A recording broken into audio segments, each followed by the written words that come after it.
So we're all here tonight to not only celebrate the Friends and their achievement, but to hear from one of our foremost figures in American radio. Bob Edwards is known to many of you. He came originally from Louisville, Kentucky, but arrived in Washington to work for WTOP. Many of us know him from earlier All Things Considered, which I believe he began in 1974, and then went on to Morning Edition. Now he's on satellite radio with the Bob Edwards Show and Weekend with Bob Edwards on WAMU. So he's well known to listeners of the radio, the sort of original social media, which persists in popularity even today with all of the other distractions and things that are available to us. He's a noted author. We might get a sneak preview of his life in radio with a book forthcoming this fall. So I will step aside and turn the microphone over to somebody who actually knows how to use it. So thank you and welcome, Bob.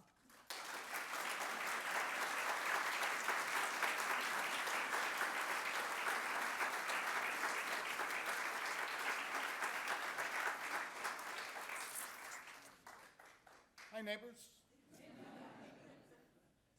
I've been living in the People's Republic of Arlington since 78, and I love it. So this is my library.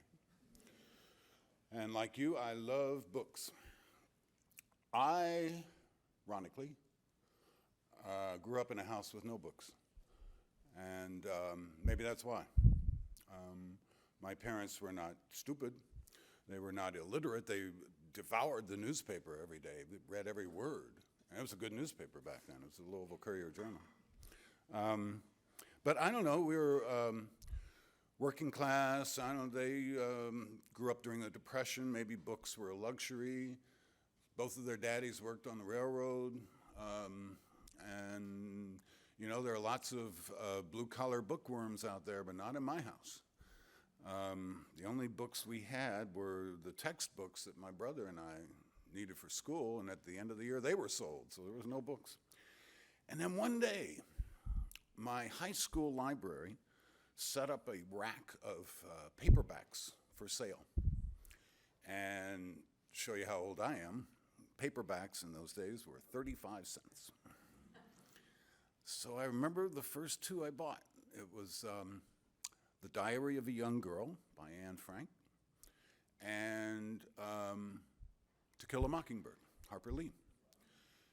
And I took them home and I read them, put them on the table next to the bed, didn't have a bookshelf, didn't have books. And those books looked great there.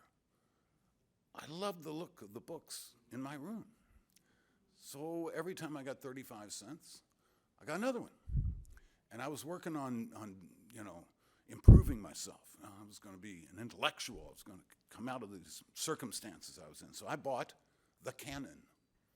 I bought Dickens and Shakespeare and Carlyle and Spencer and Booth Tarkington and Faulkner and Hemingway and Fitzgerald and the Brontes, Jane Austen.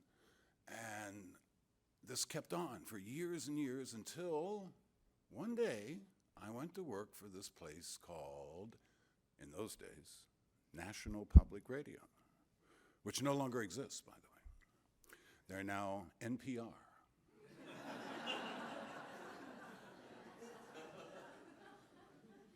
It's like KFC. They took the Kentucky out of the chicken. How do you think I feel about that? So now they're so focused on digital that they're now NPR. And you can imagine how us geezers who built the place regard that. We have a website. We have a Facebook page called Former Nippers. 400 of us now, and growing fast. Juan Williams is now one of us.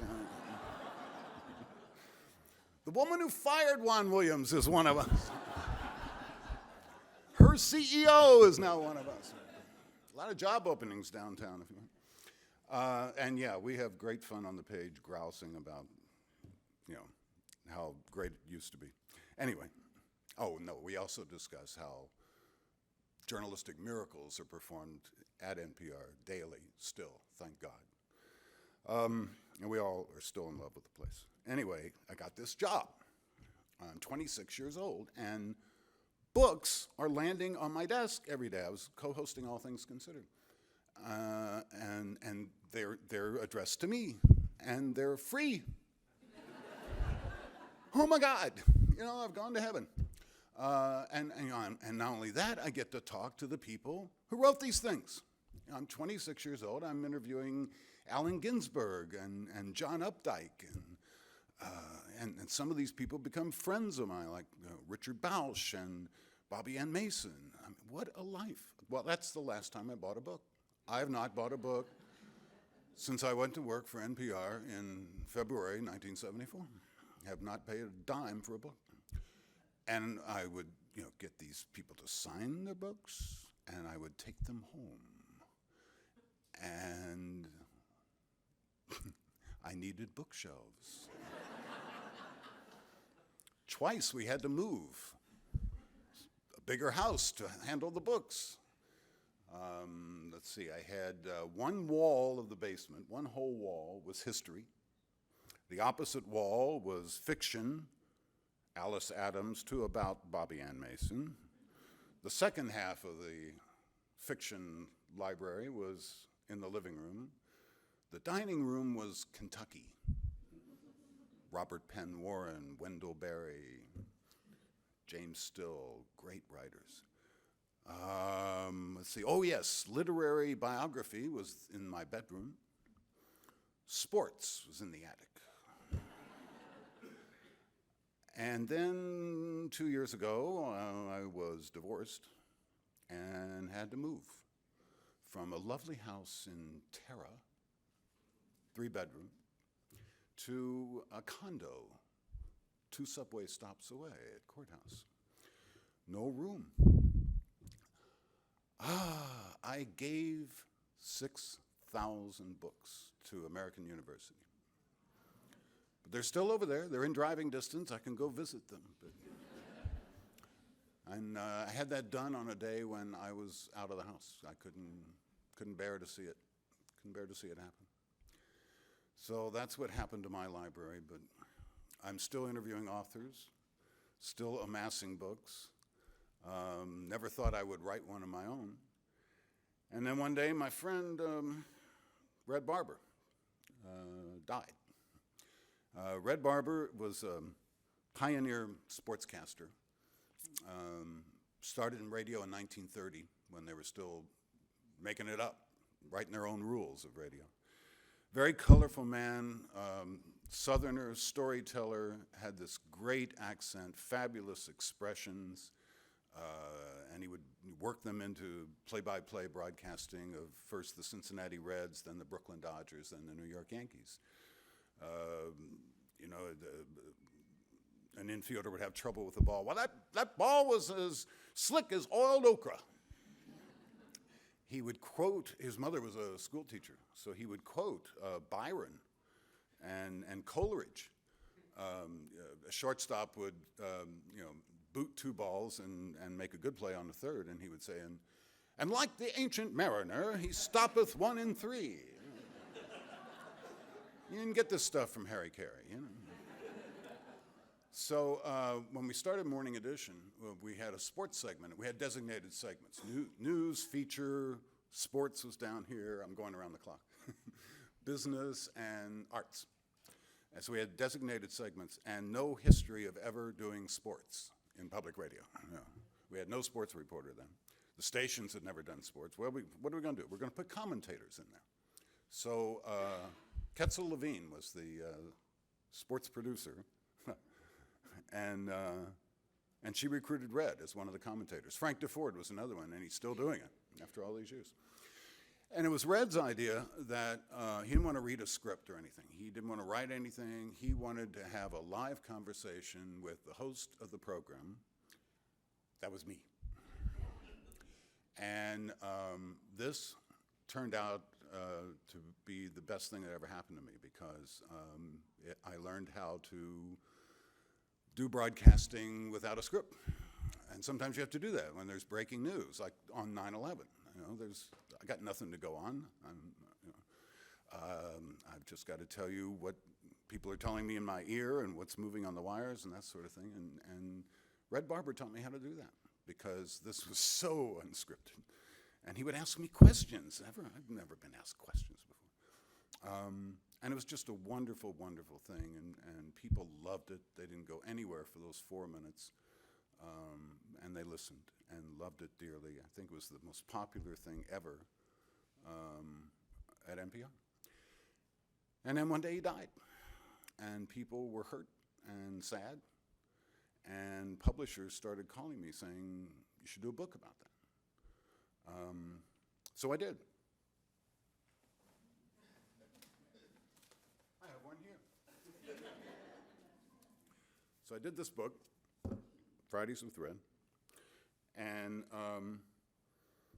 it was a lovely experience, and I thought that would be it. And then one day I got a letter from John Wiley & Sons, publisher, and they said, we're doing this series called Turning Points. They're little books, 40,000 words each, and it's a series, and they're moments in history or lives or whatever, and Alan Dershowitz is doing one, and William F. Buckley is doing one, William Lee Teton Moon is doing one. Would you do one? Okay. Can I write about Edward R. Murrow? And they said, sure, anything you want. So, Murrow, in my estimation, had 2 turning points. I think he was the one responsible for making radio a source of original news, not just rip and read, not just covering live events like trials and press conferences and the like, but having a team of reporters go out and cover the news in an original fashion. The war made that a necessity, World War II. And that was the beginnings, really, I think, of broadcast journalism. And he did it again in television with See It Now, a magazine program that long preceded 60 Minutes, and did magnificent investigative reporting and helped bring down Senator Joe McCarthy. So with that narrow focus and not having to do Murrow's entire life and being limited to 40,000 words, yeah, I could do that without taking a day off work. I could do that in afternoons and weekends. So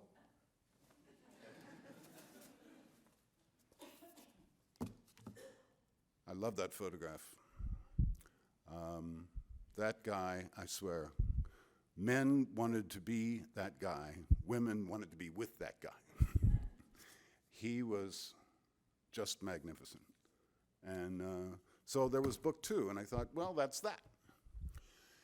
And then one day, some genius decided I shouldn't do Morning Edition anymore. And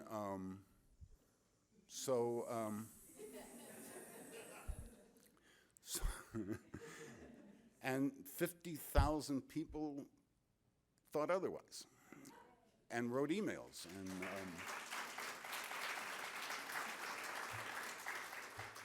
And the timing was interesting.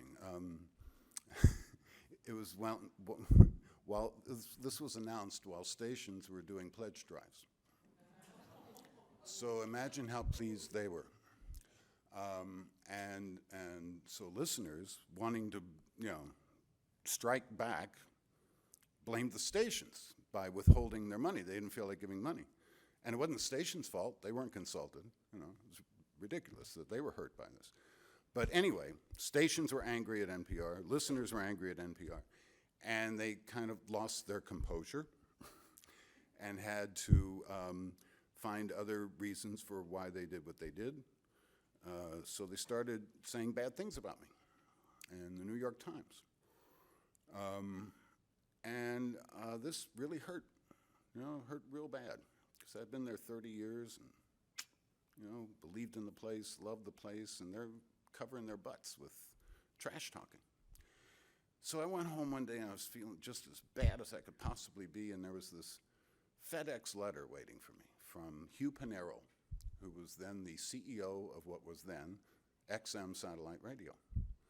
And he says, and he's got it all mapped out. Bob Edwards show, 1-hour interview program. He's got a salary figure. He's got stock options. And then he says, maybe NPR doesn't want to hear you every day, but I do. Yes, yes. guy like that, you say yes. And so I got these other offers, man. The phones were ringing. It was CNN, ABC, Associated Press, 2 universities wanted me to teach. Didn't even return the calls. I had this guy. I was going to work for this guy. So then he calls me in and shows me the place where I'm going to work, this little suite of offices where all my producers are going to be. And you go through a little hallway. And throughout everywhere at XM, there are giant posters of, Dizzy Gillespie and Bonnie Raitt and Melissa Etheridge and all these performers. On either side of this hallway, there's a picture of Ed Murrow and another one of Red Barber. Just little touches like that, You got to work for that guy, and they're big poster size photos. So I see those 2 guys every day when I go in there. Anyway, obviously, what happened then, and the 7 years since, doing a daily program for Sirius, now called SiriusXM Satellite Radio, we merged, and then a weekend program for PRI called Bob Edwards Weekend. There's more to talk about. So,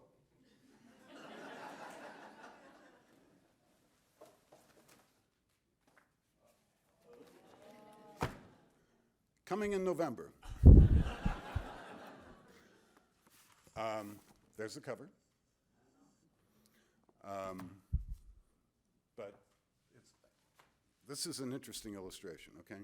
Now this I'll tell you in a second. All right, there's this, and then there's this. Bidding war. Simon & Schuster, major house, won the bidding war. Gave me in advance $120,000. John Wiley and Son, a peg down, advanced $35,000. This book, I sent it to Random House, to Simon & Schuster, to Doubleday, to Knopf. Nobody wanted it. Nobody wanted it. I don't know whether it's just that bad, or because it's about me, or because they don't want to piss off NPR. I don't know. But we got down to the University Press of Kentucky, ladies and gentlemen. $5,000, the first advance they've ever paid in their history. And boy, did they let me know it. Repeatedly. This is one step above vanity publishing, ladies and gentlemen. This book is like a rumor. It'll be in 10% of the bookstores that these. So this is either the way of the publishing industry, where they're very careful about what books they publish, or this is the downward spiral of my life and career. Fridays with Red is interesting. Let me tell you what I wrote in here about that. I don't know, this just amuses me. It may not mean anything to you at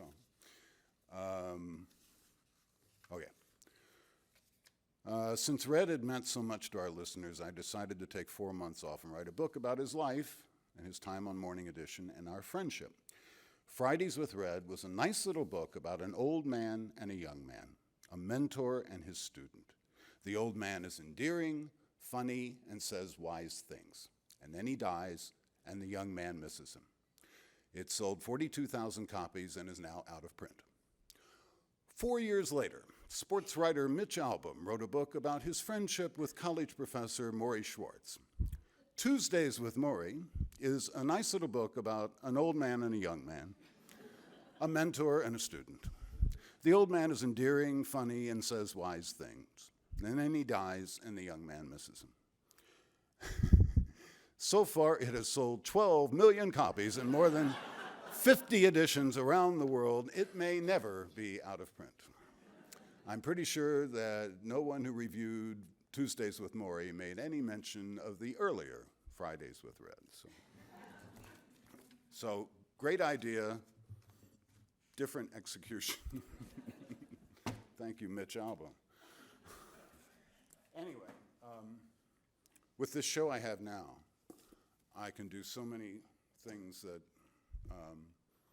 I couldn't do before. It's not breaking news, it's an interview program. And I set out deliberately to find every nonagenarian I could find and interview them for a couple of reasons. One, they're great talkers. They have a lot to say. And you get them before they go. So the first, I made a list of people who could sustain a long conversation. And of course, right at the top was Studs Terkel. Because all you had to do was say, Studs.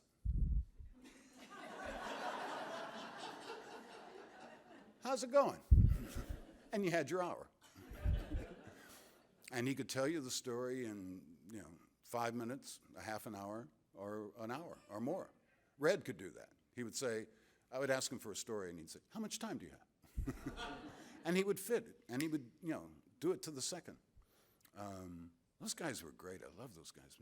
Studs would go off on tangents. Oh, man, they would, wind through, the wobblies and, the depression and red baiting and on and on. And I would be enthralled. And he would, I would forget what I had asked him.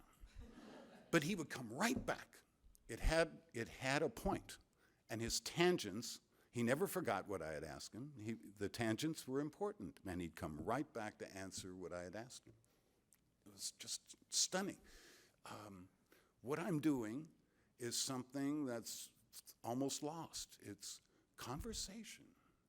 We don't have conversation anymore. We do business. We sell books. We shout.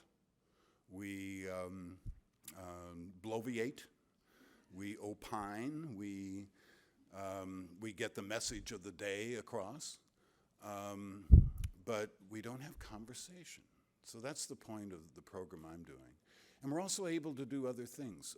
We do documentaries. I'm still a reporter. I still get to go out and do stories. Did documentaries on homeless children, on mountaintop removal coal mining, on hate crimes against Latinos, all very sexy subjects like that. Why do we do it? For the ratings, of course. Like 4 hours we did on libraries. I brought that with me, by the way. You guys get to keep that.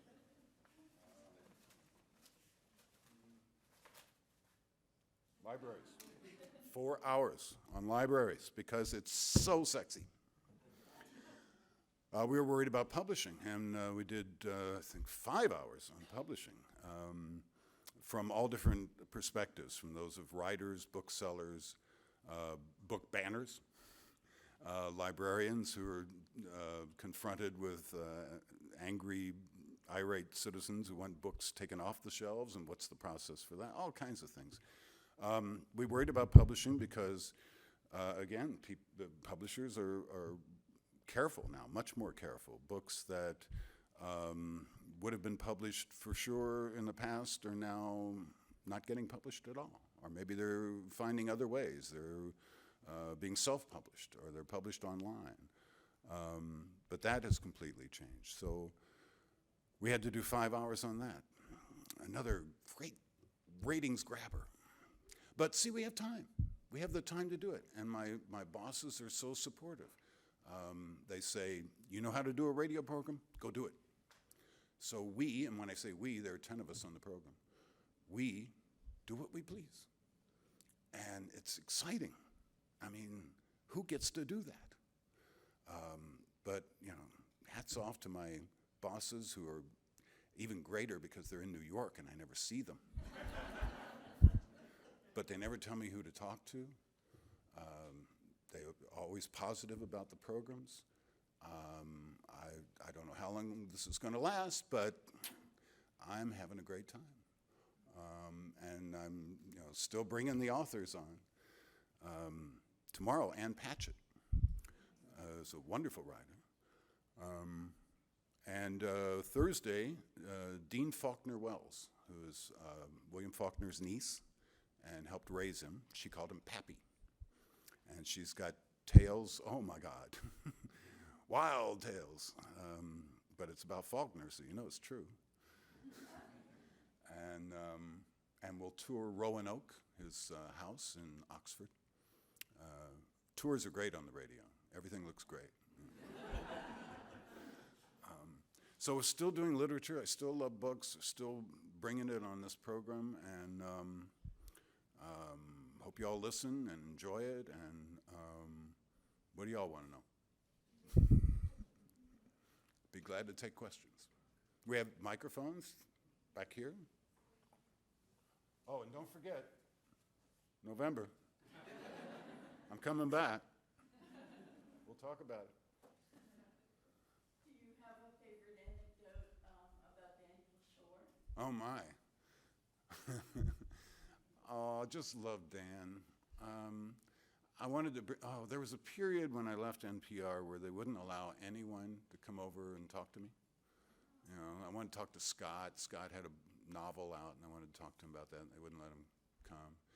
And I wanted to bring Dan over on his 90th birthday, and they wouldn't let me do it. And finally I did get him, like when he was about 93, I guess. I finally got to talk to Dan. I remember Dan, when I was working at NPR on M Street, when it was on M Street, and CBS was across the street. They're still there. So we would see these guys at lunch. You know, they all had the great suits and made tons of money, and we were, you know, nothing in those days. And I remember Dan, I was at a sidewalk cafe, and Dan had his salad, and his salad consisted entirely of cherry tomatoes. And I asked him about it years later when I got to know him, and he swears that could not have been the case. But I know, I saw it. No, I love Dan. Dan had elbows. You know, he was a very aggressive reporter, but a very good one and a very accurate one. And I think it was just fabulous that he devoted all those years, his final years, to NPR. You know, there was a line in, what was the movie about the tobacco industry in 60 Minutes? Yeah, and there's a line where Mike Wallace says, you know, he's not going to waste his life in the vast wasteland of public radio or something like that. And it was clearly a shot at Dan. And so I asked Dan about that, and he says, no, it was Mike Wallace who was in the vast wasteland. So I thought that was cute. Yes, sir. Thank you, Bob, for continuing to enrich our lives. I remember vividly when you were saying goodbye on the air. I think it was your last morning edition broadcast, and it was a very folksy comment looking ahead to your new life. And I remember vividly you spoke with great conviction about finally being able to get a family dog because you wouldn't have to wake up at whatever it was, 3 in the morning to do morning edition. So is there a story there? Oh, there's a bunch of stories. You just reminded me that on the other side of the glass, there were 2 executives waiting to put the finger on the button. You know, like I was going to, you know, be unprofessional on my last day. Did they, you know, just shows you they didn't know me ever. God, never get that out of my head. The dog, Sam, named for Samuel Taylor Coleridge. And is now my ex-dog. It was her dog. I miss Sam. He's a border collie, wonderful dog. Loved him. We were on a book tour, and Sharon and Sam joined me for part of it in North Carolina 7 years ago. Everything was still cool. And people knew about the dog. And I said, you know, they asked me about it in Q&A, and I said, well, he's here. And you know, we broke up, and they went outside, and they saw Sharon walking Sam. They said, there he is! It's Bob Edwards' dog! Sam got mobbed like a rock star. And just loving it, just crazy about it. So, yeah, I miss Sam. I miss Sharon too. Who else? Who would you like to interview? Maybe an octogenarian rather than a nonagenarian. Yeah, I'll tell you who. Harper Lee. But yeah, she talks to people. She just doesn't give interviews. You know, Nell, as she's known. I mean, everyone sees her at the Safeway and chats her up, and she's just fine old Alabamian, but she doesn't do interviews. But yeah, she'd be number one on my list. The Pope. You know, no one ever gets to talk to the Pope. I've never talked to Obama. I'd like to talk to Obama. Talk to Bush, Clinton, the other Bush, but never Obama.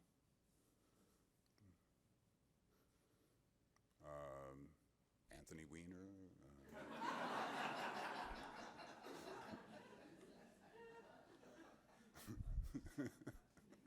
So, dude, what's up with you? I mean, are you kidding? Sir. You said you had a shelf of history books at one time. Do you have any particular favorite historians? Oh, lots. Just talked to David McCullough again the other day. I love him. We put that on the air. I was a big fan of Stephen Ambrose, and loved him. Daniel Borstein. Who else did I have? James Billington, the Librarian of Congress. All them dudes. All them history dudes. Eric Foner. Good on labor history. And I'm a big union guy. So. Who else? Yes. How do you prepare for interviewing somebody like Ann Patchett? Have one of my producers read her book. You know, all those years I was on NPR, I prided myself in reading the book. Read every one of them. But this show is different. You know, it's not me and a whole mess of reporters. It's just me. And I can't do them all. I can't prepare every interview. And I prepare some, but I'm one of 10 who help prep me. And it has to be that way, unfortunately. I can read a little of each thing, but the producers are doing the heavy lifting on preparation. And it works out well because I'm doing what they prepare, and then I'm doing my own curiosity along the way, and it's a nice mix. And I read Ann's last book, not this one. So somebody else read this one, and that's how I prepare. I cram. I have preparation done for me, and then I just go cram for half an hour. The other things are easier to do, the CDs for musicians and documentaries. Oh my God, are we in the golden age of documentaries? And it's wonderful. And I can see those. 2 hours with a DVD player, that's not hard. Are the programs archived in any way? I want this program, every program we have, and they're easy to store. Nice and flat. I have desperately wanted all of those shows in the Library of Congress. And all of my NPR stuff is in the Library of Congress. All those years, 30 years of work is in the National Archives. But I want this show. And these are great interviews. You've got like the last interview that Arthur Schlesinger ever did probably was with me. And Clarence Jones, who was Martin Luther King's lawyer. Fascinating interview. An hour with him, several hours with Studs. And that stuff should be preserved somewhere. And it was preserved with us, but I want it where everybody can get to it. I want it in the Library of Congress. You can get podcasts of our weekend shows, and a lot of people do. Although I hear my employer may put a stop to that. They don't like you getting anything without paying your $12.95 a month. Were you parents alive to enjoy your success, and could you talk a little about that? My parents raised me to be an introvert, and they were very successful until like Keeler, shy people go into radio, I guess.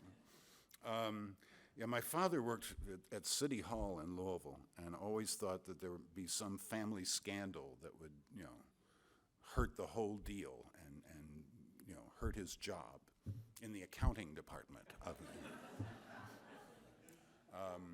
So, I was raised to be, and this was during the McCarthy era when I was a child, to sit in the back of the room, volunteer for nothing, sit on your hands, don't speak up. So naturally, I ended up talking to 13 million people on Morning Edition. I told them but the title of my book coming out, the memoir, is A Voice in the Box. We had this big Zenith, about this size, from 1939 Zenith radio in the living room, much bigger than me. And I listened to that radio, and this big booming bass speaker coming right out here, and I would be right up against it. But there was fabric. It was fabric on the speaker, and it had a green eye. That always mysterious, that green eye that kept looking. I'm talking about 3. I'm 3 years old, and I want to be a voice in the box. And I knew what I wanted to be right then, and kept pointing toward that all my life. But my dad just couldn't understand this. We worked in factories and plants, and that's what we did. Or in his case, finally, the City Hall. And he wanted me to be, a bag boy at the Winn-Dixie store. And all the other kids were, why wasn't I over there? I was hanging out at radio stations. So I figured today I'd be the assistant produce manager, probably. The irony there is my daughter works for Whole Foods. So he finally got his wish, Whole Foods in Winter Park, Florida, if you're ever down there and see Eleanor, But yes, they did. And my father said to me once, if you'd listened to me, you wouldn't have amounted to anything, which is World War II generation talk for I love you. But, they can't say that, Guys, can't say that. But, I got it. And my mother, of course, was crazy, just loved it. Loved that I was in radio. And in the hospitals that she was in the last 5 years of her life, every orderly, everybody came, this is my son Bob on the radio. Yeah, right. Okay, cool. Yeah. It's like they can, I gotta mop this shit. Like they cared, but she was so proud. And I told you about the introvert thing because my father ended up doing fundraising spots they lived in Sun City for 13 years, and he did fundraising spots for the station in Arizona, which I thought was so ironic, given that our history, and it was, I listen to Morning Edition for its in-depth news coverage, its, accounts of world affairs, and also because I want to hear my son Bob. So for him, that was huge. That was just huge. So yeah, they were proud. It was cool. Back here. Yes. Yeah, I'm curious what you think about the future of NPR. It recently marked its 40th anniversary. Where do you think the institution is going, and what will it look like in maybe another 40 years? Man, they are so digitally oriented now. They are hiring and hiring and hiring on the digital side, and that's where they believe their future is. That CEO that was briefly there came from the New York Times digital operations and is now doing MSNBC's online, I think all of NBC's online activities. So that's where they think they're headed. I look at the 20-something million people who are listening to them on the radio and think that needs some maintenance and care and, attention. That's what built the franchise. And nobody is listening to anything else in those numbers. You know, Rush claims, I don't know, 20-something million, but that's just phenomenal. The reach of that. No other operation in radio or television now. You know, when I was on Morning Edition, it wasn't just radio that I was ahead of for morning radio. I mean, I dwarfed the Today Show audience. You know, it was bigger than anything on TV or radio. We started one day with no listeners. When I left, it was 13 million. Now it's much more. I mean, it's a good thing, what they're doing. They're doing news. They're doing it for the right reasons. They're doing it ethically. Who knew someone would listen to that? They have overturned every canard about news that commercial broadcasting believed. Like, no one wants to hear foreign news. They just want to know what's going on in their backyard. Well, that's nuts. NPR has 17 overseas bureaus. When the rest of journalism was closing them down, NPR was opening them up. People do want to hear that. Take a taxi in D.C. You'll have NPR on the box, because NPR is the only one talking about their country, or any other country for that matter. And man, one of the last cab rides I took for NPR, it was Ethiopian. Many of our cab drivers here are Ethiopian. And he heard my voice and wouldn't let me pay. I said, come on, you got to take my fare. No, wouldn't take it. I said, well, send it back to Addis Ababa or something. No, wouldn't hear of it. No, he had Bob in the cab. He had, you know. Now, if I'd been Diane Rehm, he would have given me the fare. You know. I hear her all the time in taxis. My gosh, she has more Ethiopian listeners than anyone in Addis Ababa, I think. And she deserves them.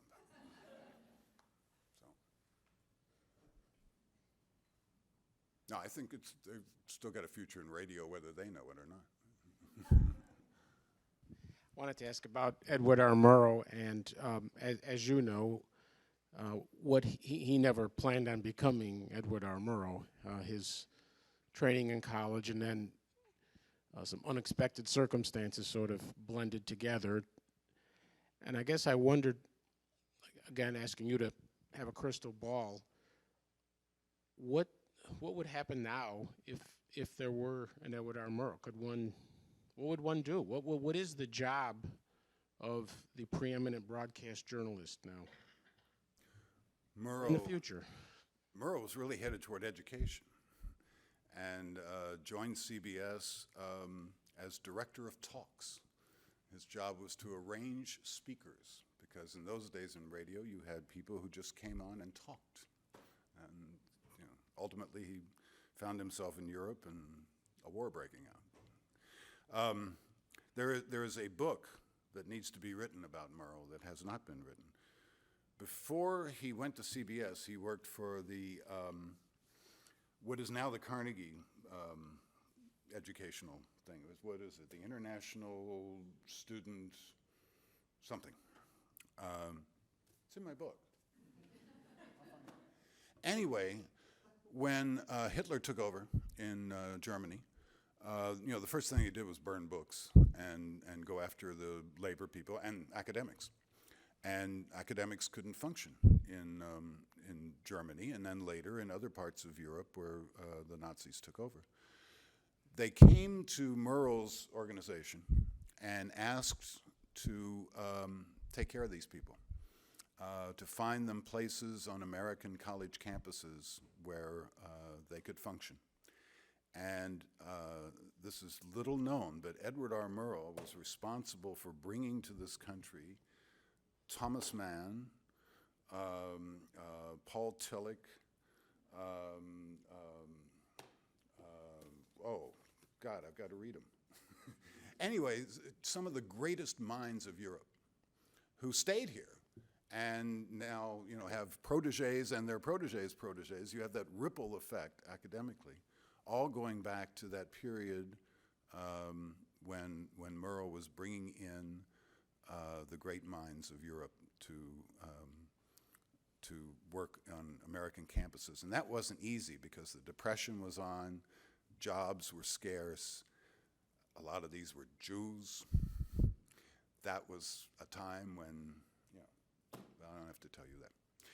Anyway, somebody should write that book and do that research. It's all up at the New York Public Library, and it's sitting there waiting for somebody to do a book. You asked about broadcasters.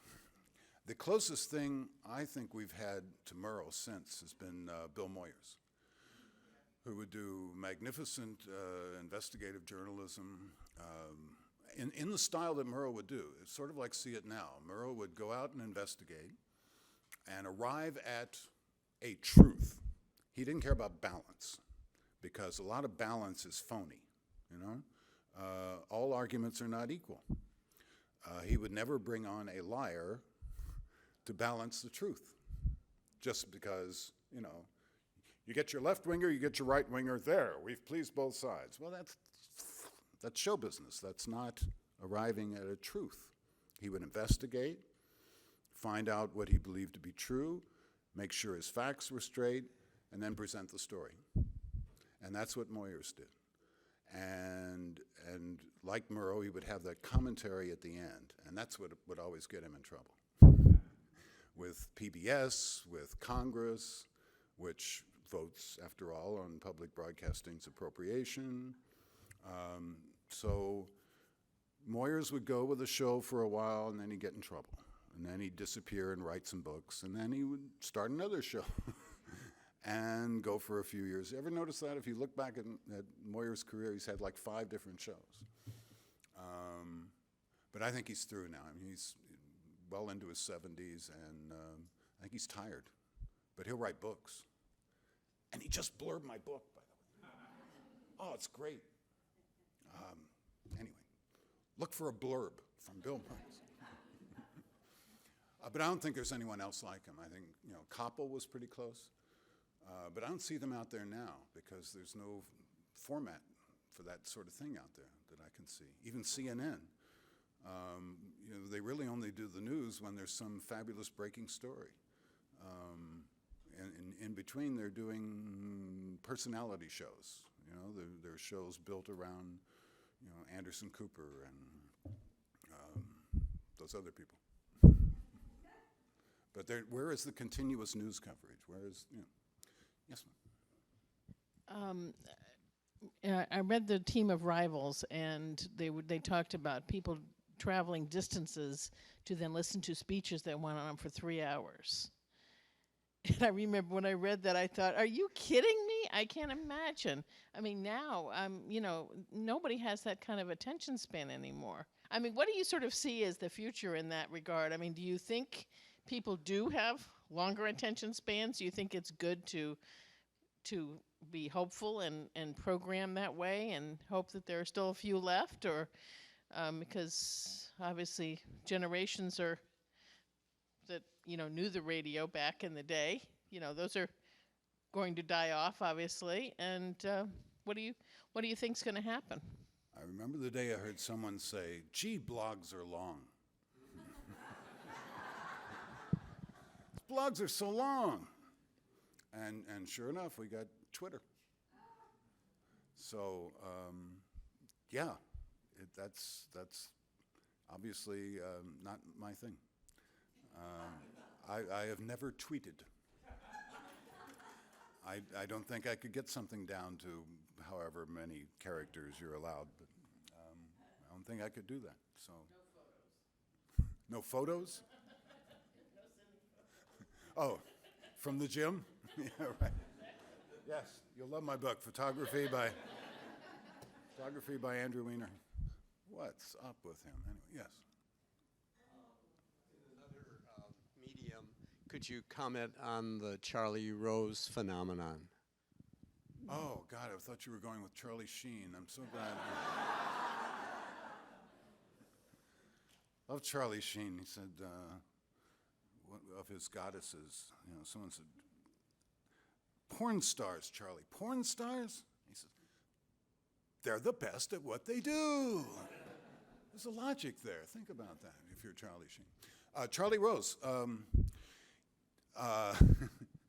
Charlie Rose did a fine interview program. I hope there's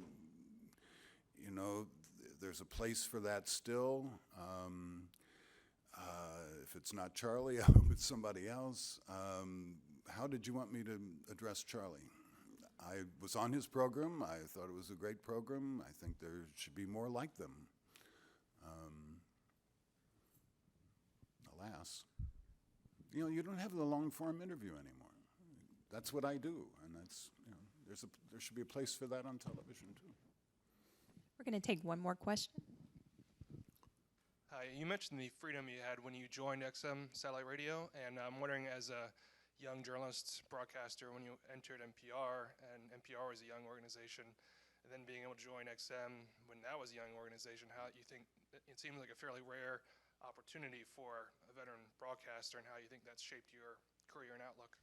It was great. It was, I was 26 and I was one of the senior people.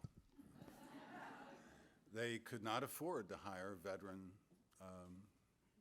news people, so they hired us kids, and we just grew up, on the job. And it was fun. We were all very young.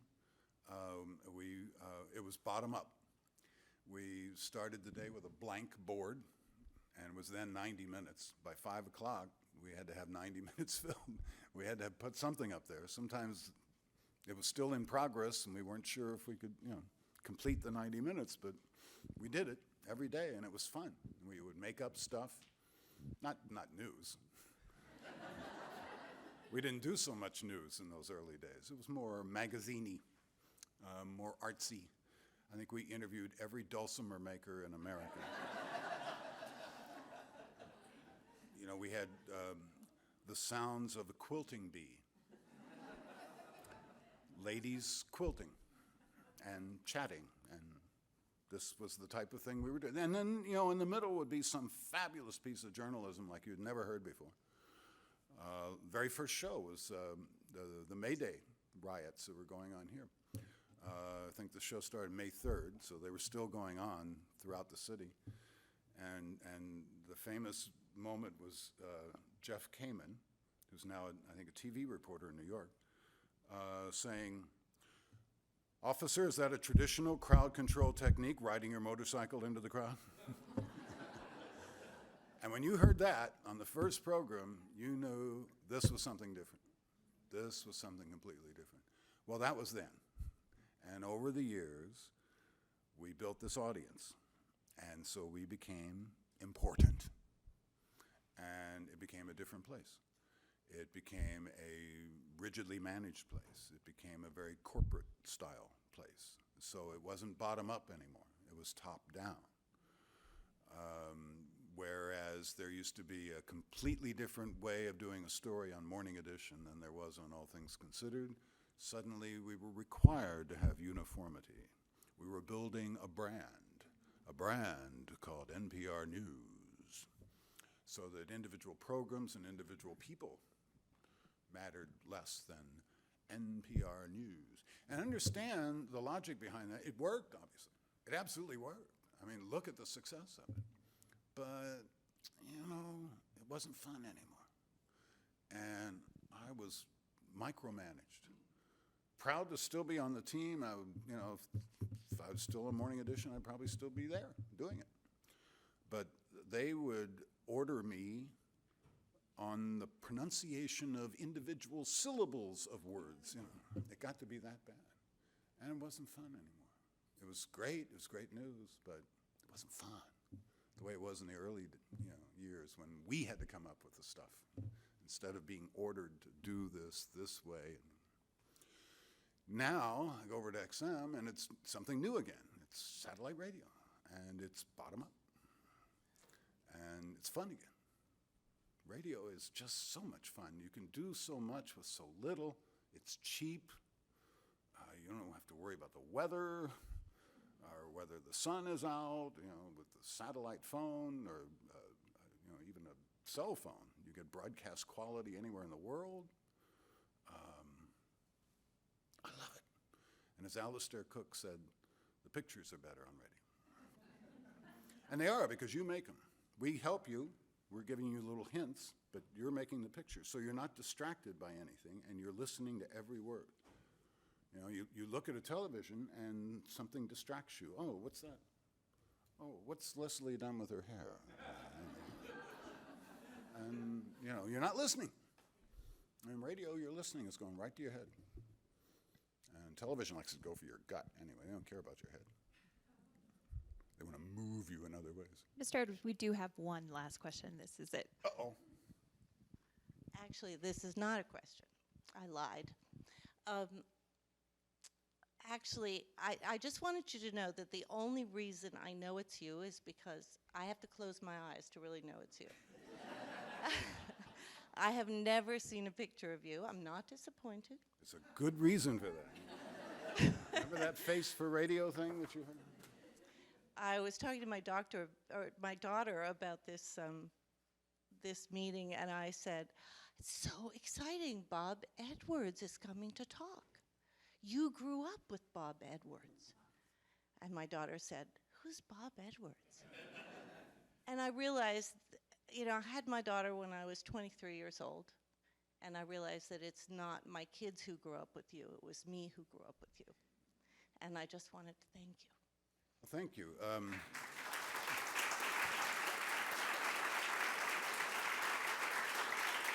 Thank you.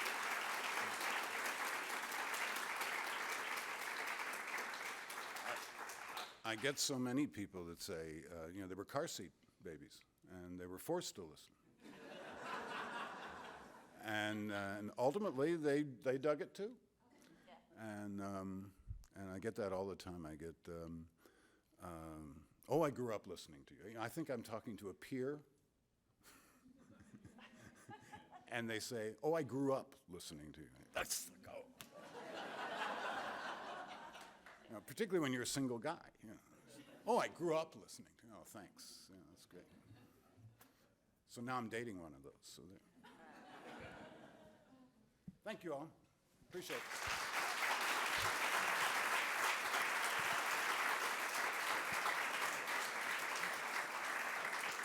Well, Mr. Edwards, I'm not sure if you can convince SiriusXM to air it, but AVN will be broadcasting this evening's speech, and the library will be streaming it online. So I think we're G-rated for tonight. So thank you for sticking around for a little while to sign copies of your books. Everyone, please do stop by and say hello and come back for cake. Thank you very much for coming this evening. Good night.